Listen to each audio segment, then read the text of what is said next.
Back in the 1980s, I remember a commercial which I found kind of interesting and funny at the moment. It was for a business called Hair Club for Men, and its spokesperson, Cy Sperlman.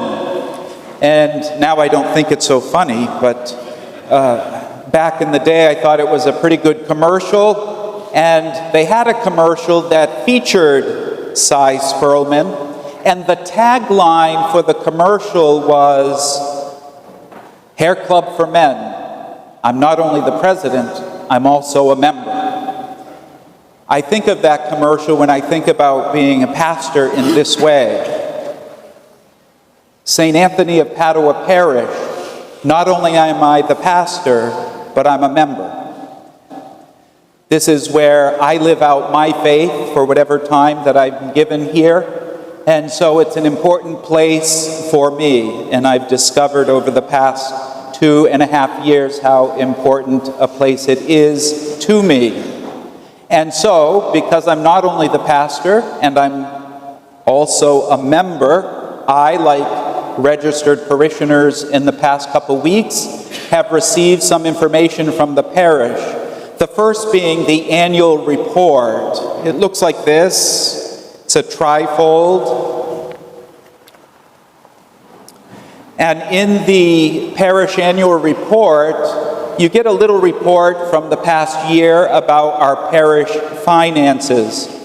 But perhaps more importantly than that, it also gives you a glimpse into what we've been able to do with your generous gifts of time, talent, and treasure. If you have not received this at home, there are copies of it at all 3 doors of the church. I'd ask that you pick one up and take a moment at home to review it. This document, however, is not just backward looking to the past, to what happened during the past year. In a way, it's also forward looking because it presents our budget for this year, and it, as you've met them over these past few weeks, introduces our 2 new staff members, the ways in which we've strengthened the staff for the future, so that we're not just status quo, we envision growing forward. We haven't just survived the pandemic, we're moving forward and thriving, moving for that goal of thriving as a parish. And so I'd ask you to look at that. The second piece of mail you would have received is more recent, and I received mine too, and it is the annual collection information packet. Includes a letter from me and a response card.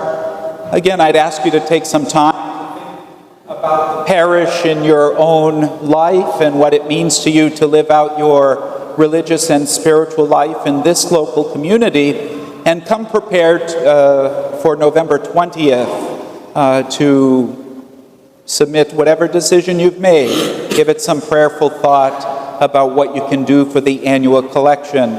For some people, it is kind of their once-a-year gift. They look at their whole giving and they make a big gift in one lump sum for the annual collection.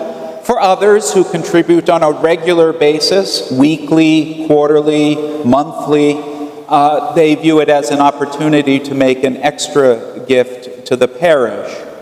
And so I'd ask you to give consideration to this. There's also information about how to do it online, which is the way in which I give to both parishes, both in the offertory and the annual collection. As I mentioned, it's very forward-looking too. I mentioned the staff that we've strengthened to bring us forward. We also, in the Pastoral Council, are working on a plan for the next 3 years, 2023 through 2026, that will help us to strengthen our belief in Jesus' presence in the Eucharist, that, as we saw today, will commit us to great work in the area of vocations, and especially helping children and young people to discover God's call in their lives, to help us strengthen our commitment to a respect for life from its beginning to its natural end, and we will focus on those areas. You'll be hearing more about that later this